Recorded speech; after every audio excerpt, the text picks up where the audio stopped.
Hello, everyone. Welcome back to MPA 510. We are in week 3, and this week we will be discussing early management theories and things that I found interesting in Gulick, Merton, and Appleby's articles, and whether those concepts work today.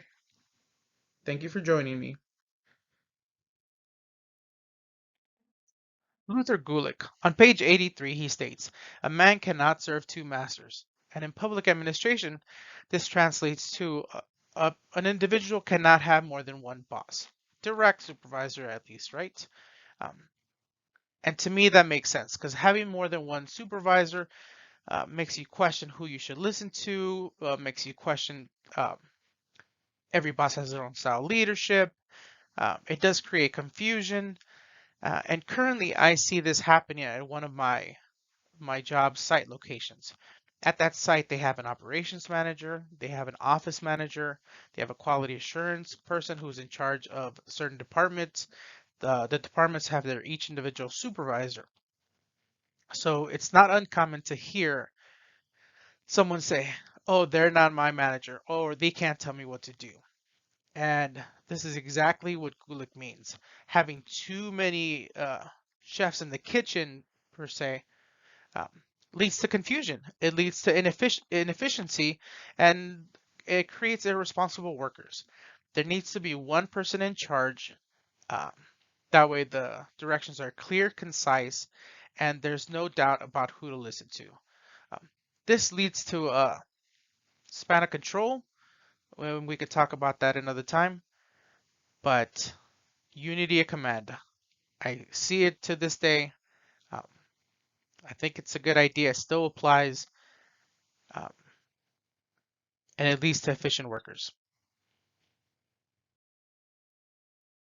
Before I move on, after reading Luther Gulick's articles, uh, it reminded me a lot of Mary Parker Follett because she believed in changing patterns and habits. And in Gulick, he states that men are creatures of habit, which I find that to be true, at least in my experience. Robert K. Merton.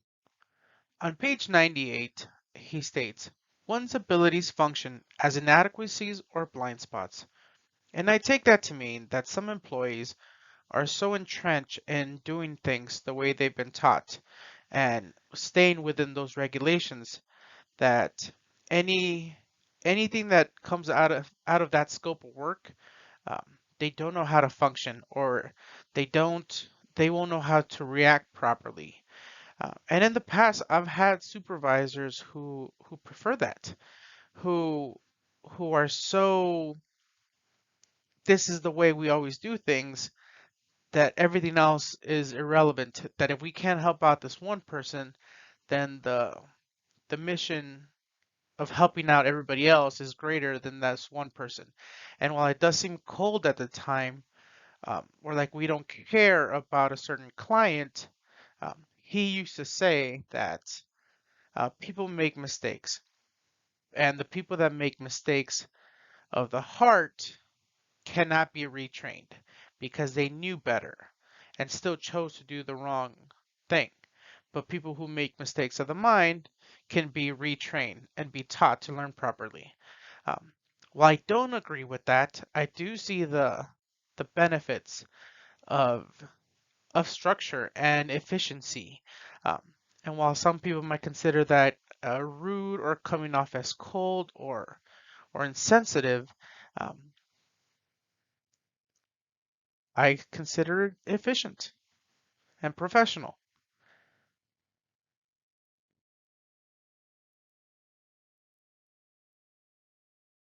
Who knows? At the end of this program, I might have changed my entire leadership style. There's so many things that I'm learning, uh, both good and bad, about myself in reading all these articles. Paul Appleby's "Government is Different" was an interesting read. In it, he states that pretty much the government is different from anything else, and anyone who serves as a servant should be a jack of all trades, or he uses the president specifically to close out his article. He states that the president should know law, but should have never been a lawyer, should know the economy, but never worked as an economist, um, should know business, but should never been a businessman, um, because Appleby believes that business persons, uh, can't be good public servants, and that's because they are always looking out for the best interest for themselves or the company, which there's some truth to that. Uh, On page 121, he states that governments exist precisely for the reason that there is a need to have special persons in society charged with the function of promoting and protecting the public interest. To find someone to fit that criteria nowadays, in my opinion, would be very difficult to do. It seems that many people, um, are out for themselves. And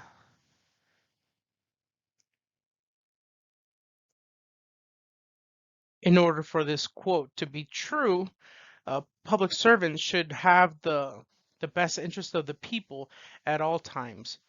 Um, I do believe we have some people in government. Usually, it's the senators or congressmen who are just getting into politics, and they kind of go in green-eyed, bright-eyed, um, and want to make changes, better changes for the world. I don't know if that ever happens or how the politics usually breaks them down, but um, Paul Appleby's article definitely interesting to read. And government is different because government is politics. In conclusion, can some of the theories and concepts that we talked about today, can they be updated or changed? Yes, I think Merton hits it on the head, uh, where he states that, where he talks about occupational psychosis, um, where routine can be its own detrimental to the employees. I see that in myself, looking from the outside looking in. Um, and this whole course has given me a new perspective uh, of leadership, which I think is a good thing. It's always a good thing to check on yourself. Um, but this has been an interesting read. I enjoyed this week. Uh, the further we're getting away from week one, the more it's relatable. I think we can all agree to that. So thank you for listening. Thank you for spending another week and have a good one. Talk to you next week.